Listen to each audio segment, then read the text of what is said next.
है। जो हमारे धर्म के स्तंभ है वो शंकराचार्य हैं, हमारे हिंदू धर्म के प्रतिनिधि हैं।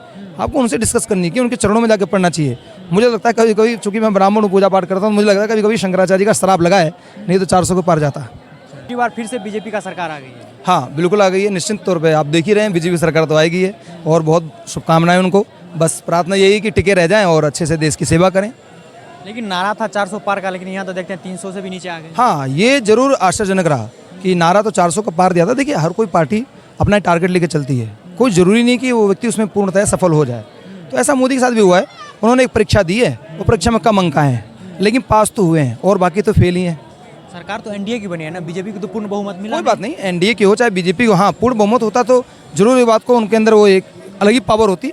अब चूंकि पूर्ण बहुमत में नहीं है तो हो सकता है उनके लिए एक सीख हो कि कैसे हमें मिल करके काम करना चाहिए, क्योंकि जब तक आप पूर्ण स्वतंत्र हो जाएंगे ना तो मनमाना करने लगेंगे। तो अब ऐसा मुझे लग रहा है कि जो मनमाने करने के विचार में थे, मैंने अभी कुछ 1-2 केस देखे राम मंदिर को लेकर के, खुद से चले गए बगैर पत्नी के, उन्होंने जो है ना वहाँ मूर्ति स्थापना हो गई और निश्चलानंद महाराज जी ने कहा कि मुहूर्त ठीक नहीं है, तो उनसे कोई विचार विमर्श नहीं किया। यानी वो बॉस जो बन रहे थे अपने आप को, चूँकि एक राजनीतिक संविधान है, आप उनका पालन कीजिए, आपको शास्त्र से कोई लेना देना नहीं है।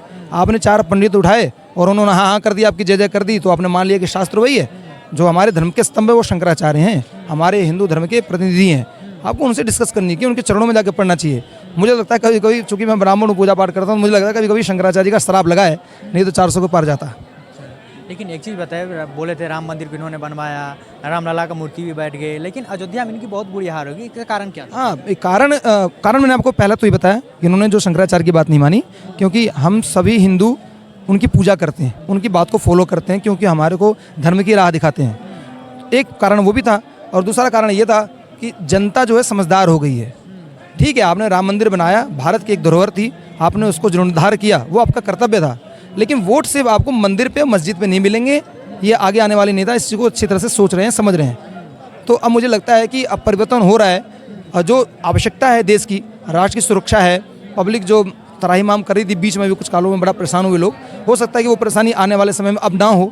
मोदी सरकार इस पर सोचे। तो दिल्ली में 7 सीट बीजेपी का है, लेकिन दिल्ली में देखते हैं पानी से सब लोग परेशान हैं। हाँ पानी से परेशान है बहुत लोग, कुछ लोग सड़क से परेशान है, पानी जाम भी हो जाता है बारिश में, तो परेशान तो बहुत लोग हैं।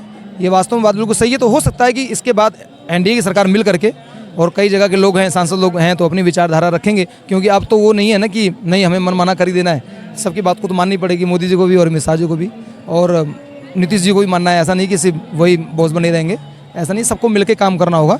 और जो अब दिल्ली की समस्याएँ हैं, दिल्ली की ही क्यों, मैं मोदी जी की बात करूँ तो मैं पूरा भारत देखता हूँ, तो मुझे लगता है कि मोदी जी को पूरे भारत के बारे में सोचना चाहिए।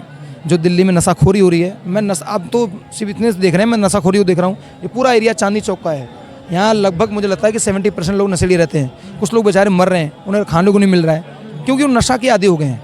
कोई ऐसी संस्था बने, केजरीवाल आया, उन्होंने उनको घर दे दिया रहने को, मंडे से लगा करके वो टीन का, अब उन्हें रोटी चाहिए, उनका नशा दूर हो, ऐसा प्रबंध होना चाहिए गवर्नमेंट का। आए दिन चोरी होती है, छिनैती होती है ना, पुलिस की गाड़ी लोग तोड़ के सामान निकाल लेते हैं। यहाँ के जो कंगले हैं, जो नशाखोरी वाले हैं, तो कुछ गवर्नमेंट को इस पर काम करना चाहिए, क्योंकि पूरे देश में नशा बहुत तगड़ा फैल रहा है। ये युवाओं के लिए, युवाओं के भविष्य के लिए बहुत बड़ा खतरा है। हाँ ये सोचना चाहिए सरकार को।